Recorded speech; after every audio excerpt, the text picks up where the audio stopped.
yaitu program Kementerian Sosial, itu di tahap kedua tahun 2021 sudah mencapai 99%. Nanti akan disusul dengan tahap ketiga dan tahap keempat di bulan Maret dan April. Total penerimanya berapa Pak yang kita punya?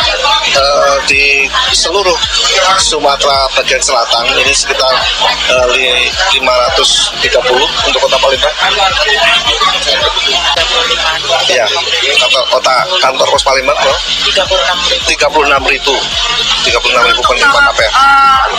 Setiap tahap bersama, jadi karena penerimanya itu bantuannya sifatnya adalah yang terkena pandemi, jadi